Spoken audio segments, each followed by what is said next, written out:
Hi guys, so for today's video ay magbababad ako ng tada! Ayan, baby back ribs. Ayan, may na-tsempo lang sa palengke na baby back ribs. So bumili na ako ng mahigit 3 kilos ito kasi bihira ako makatsempo ng ganito guys. So magbababad ako nito para sa pambaon at pang-ulam namin.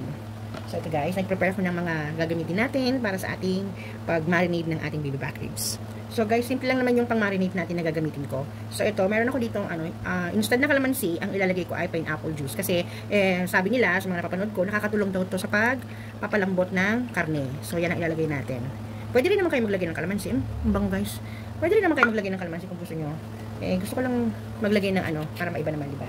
Tapos maglalagay ako ng mga half cup nito. Ayan. Ay, hindi, dadagan na natin. Gawin gusto na natin 1 cup kasi marami pala yung ating baby back ribs, diba? Yan, tapos maglalagay ako ng batong banana ketchup. Pwede rin, kahit anong ketchup pwede, basta maglagay kayo ng ketchup. So ayan, tansya-tansya lang kayo guys, pero kung ilalagay ko itong lahat, ilan ba ang sukat nito? Hindi ko makita, wala yung salamin ko. Basta itong malaking ayan, 320 grams na banana ketchup. Kahit anong ketchup pwede nyo gamitin guys ha. Ito lang kasi nabili ko kanina kaya carry na yan guys. Tapos maglalagay din ako nitong oyster sauce. Ito 90 grams na oyster sauce. So ayan, lagay na natin dito guys. Sama-sama na yan together. O, diba? Wait, kukuha ko ng kutsara. Tapos guys, maglalagay din ako ng curry powder. So, huwag kayong mag-alala, hindi yan lalasa. Actually, dati, nagbabad na rin ako ng ganito. Naglagay din ako ng curry powder, hindi lumasa. Nakita ko to kasi, ginawa ito ni Chef RB. So, gagayahin natin siya. Dahil gaya-gaya nga tayo, gayahin natin siya. Huwag kayong mag-alala dyan guys, hindi yan lalasa, promise. And then, syempre, para mas masarap, lagyan natin ng bawang. Isang buong bawang to guys, medyo malaki. Ayan, pinuhin nyo. And then, maglagay tayo ng paminta. Oops. Ayan, mga isang kutsara. Dalagan pa natin. Mas marami, mas masarap. Ayan. Tapos, syempre, kailangan natin ng sugar. Ayan. So, saluin natin mabuti.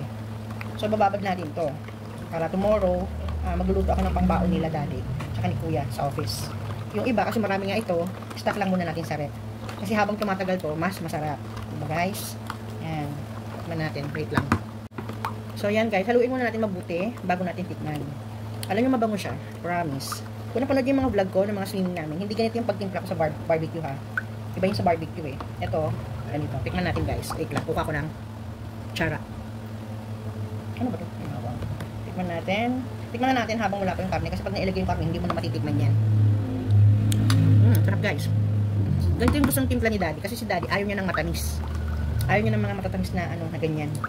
Yung sakto lang ba? Nagtatalo yung toyo, yung bawang, paminta. Ayan nga, may nakakain pa akong ng bawang. Mas konti lang yung sugar natin. Hindi ko nadadagan ng sugar to. Hindi siya matamis guys, promise. Pero masarap siya. So ayan, so ilalagay natin yung ating baby back ribs. Tinanggal ko na yung niya, yung membrane. Pero itong taba-kaba, hindi ko tinanggal. Kasi para pagka in-oven natin siya, niluto natin siya sa air fryer. Alam mo yun, hindi siya dry, di ba? So ayan.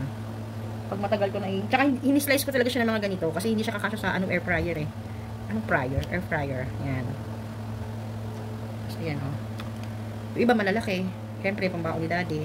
Kasi yung mga anak ko, hindi naman nakakaubos ng ganyan kalaki. Si daddy naman, kaya naman malaki yung pinabaon ko. Siyempre, alam mo namang magsabay-sabay silang kumain sa office nila. Paano kung may gusto makitikim, di ba? So, ayan. Ang sarap guys. Bukas ng maga ito yung baon nila.